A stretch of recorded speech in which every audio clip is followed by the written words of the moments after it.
எல்லாருக்கும் வணக்கம். என்னுடைய ராதா ராமராவ் சேனலுக்கு உங்கள் எல்லாரையும் வெல்கம் பண்ணுறேன். இந்த வீடியோவில் பீர்க்கங்காயில் பஜ்ஜி எப்படி செய்யலான்னு பார்க்க போகிறோம். பீர்க்கங்காயில் நிறைய ரெசிபி செய்யலாம்.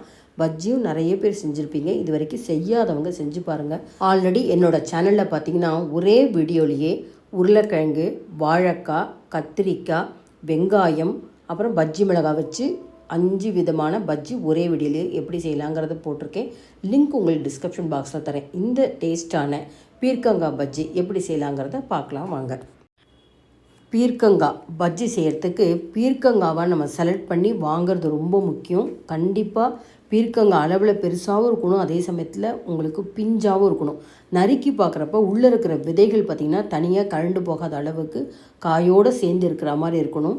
பீர்க்கங்காயை நறுக்கிட்டு தடிமனாக இருக்கிற பகுதியில் அந்த கார்னர் முனையில் இருக்கிற தோலை மட்டும் எடுத்தால் போதும்.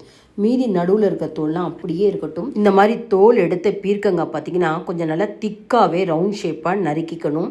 மற்ற காயெல்லாம் பார்த்திங்கன்னா வாழைக்காய், உருளைக்கிழங்கு இதெல்லாம் பார்த்திங்கன்னா நீங்கள் சிப்ஸு கட்டையில் நம்ம மெல்லிசாக செய்வலாம். ஆனால் பீர்க்கங்காவை பஜ்ஜிக்கு நறுக்கும் போது கத்தியால் நறுக்கலாம், நல்லா திக்காக நறுக்கலாம். பஜ்ஜி மாவில் துவச்சி நம்ம பஜ்ஜியாக செய்கிறப்ப நிறைய நீர்த்தன்மை இருக்கிறனால ரொம்ப வெந்துட்டு பார்த்திங்கன்னா ரொம்ப மெல்லிசாகிடும். இந்த மாதிரி நறுக்கிறப்ப கூட விதைகளே வரல பார்த்திங்களா, அந்த அளவுக்கு பீர்க்கங்காய் பிஞ்சாக இருக்கணும். பஜ்ஜி மாவுக்கு ஒரு பேசனில் பார்த்திங்கன்னா சாம்பார் குழிக்கரண்டியால் 3 குழிக்கரண்டி கடலை மாவு சேர்த்துக்கிறேன். எந்த கப்பு வேணால் அளவு எடுத்துக்கோங்க. 3 கப்பு கடலை மாவு அப்படின்னா 3/4 கப்பு அரிசி மாவு, அதாவது 3 கரண்டி கடலை மாவு, 3/4 கரண்டி அரிசி மாவு.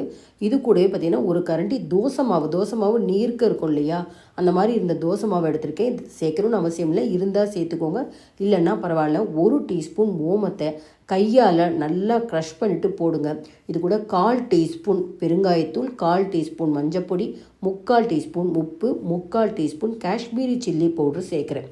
பீர்க்கங்காய் பொறுத்த வரைக்கும் உங்களுக்கு பொரிச்சதுக்கப்புறம் ஒரு இனிப்பு தன்மை இருக்கும். நல்லா காரம் அதிகமாகவே சேர்த்தாலே நல்லாயிருக்கும். 3/4 டீஸ்பூன் மிளகாத்தூளும் சேர்த்துட்டு மாவெல்லாம் முதல்ல நல்லா பிசைக்கலாம்.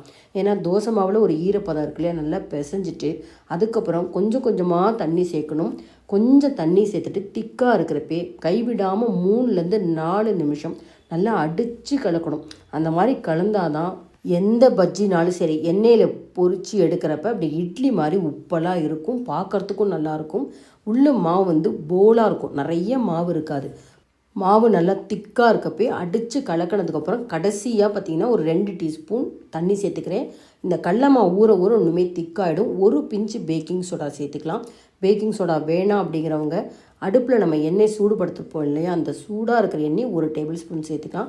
பேக்கிங் சோடா மேலே 1 டீஸ்பூன் தண்ணி விட்டுட்டு திரும்பவும் ஒரே டைரெக்ஷனில் 1 நிமிஷம் நல்லா நான் கலந்தேன். பாருங்கள், அப்படி அலையாக வரணும் மாவு. சரியான பதத்தில் நம்ம இந்த பஜ்ஜி மாவு பிசைஞ்சிருக்கும்.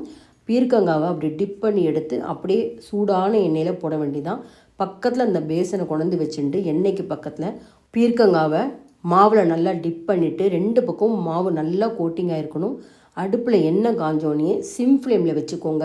நம்ம எண்ணெய்க்கு தகுந்த அளவுக்கு அந்த பீர்க்கங்காவை மாவில் தூச்சி போட்டுட்டு ஒரு 2 நிமிஷம் அப்படியே டிஸ்டர்ப் பண்ணாமல் வைக்கணும்.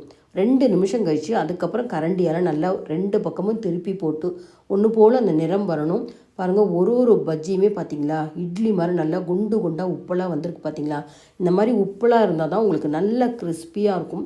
உள்ளுக்குள்ளே அதிக அளவு மாவு இருக்காது. உங்களுக்கு 4-5 பஜ்ஜி சாப்பிட்டா கூட உங்களுக்கு வயிறு வந்து எந்த ஒரு கோளாறும் பண்ணாது. அதனால் பார்க்க உங்களுக்கு நல்லா உப்பலாக இருந்தாலும் உள்ளுக்குள்ளே மாவு அதிகமாக இருக்காது. அது இதில் வந்து பீர்க்கங்காய் நீர்த்தன்மை இருக்கிறதுனால கொஞ்சம் வேகிறதுக்கு டைம் எடுக்கும். மற்ற பஜ்ஜியை விட இது கொஞ்சம் நேரம் எடுக்கும். ஏன்னா உள்ளேருந்து அந்த தண்ணியெலாம் கசிய ஆரம்பிக்கும் பீர்க்கங்காய்லேருந்து. அதனால் ஒரு 5 நிமிஷமாவது மீடியம் ஃப்ளேமில் வச்சு நல்லா பொன்னிறமாக வந்ததுக்கப்புறம் நம்ம பொரிச்சு எடுக்கலாங்க. பஜ்ஜியை நம்ம எடுத்து பார்க்குறப்ப மேலே அவ்வளோ கிறிஸ்பியாக இருக்குது. ஒன்று எடுத்து நான் விண்டும் காமிக்கிறேன். அந்த பீர்க்கங்காய் நல்லா உள்ளுக்குள்ளே வெந்துட்டு இப்போ தான் உங்களுக்கு விதைகளே தெரியுது பார்த்திங்களா. அந்த பீர்க்கங்காய் வெந்தப்புறம் தான் அந்த விதைகளே தெரியும். நல்ல ஒரு கமகமன் வாசனையாக. இது நீங்கள் வந்து சமையலில் சைடிஷாக வச்சு சாப்பிட்லாம், ஈவினிங் ஸ்நாக்ஸாகவும் செய்து சாப்பிட்லாங்க. அவசியம் இந்த பீர்க்கங்காய் வச்சுட்டு பஜ்ஜி ட்ரை பண்ணி பாருங்கள். இந்த வீடியோ பிடிச்சிருந்தா லைக்ஸ் கொடுங்க, கமெண்ட் பாக்ஸில் உங்கள் கமெண்ட்ஸ் போடுங்க. உங்கள் ஃப்ரெண்ட்ஸ் அண்ட் ரிலேட்டிவ்ஸ்க்கு கண்டிப்பாக அந்த வீடியோவை ஷேர் பண்ணுங்கள். சப்ஸ்கிரைப் பண்ணாத வீவர்ஸ் உடனே சப்ஸ்கிரைப் பண்ணி எனக்கு எப்போதுமே சப்போர்ட் பண்ணிகிட்டே இருங்க. Thank you viewers.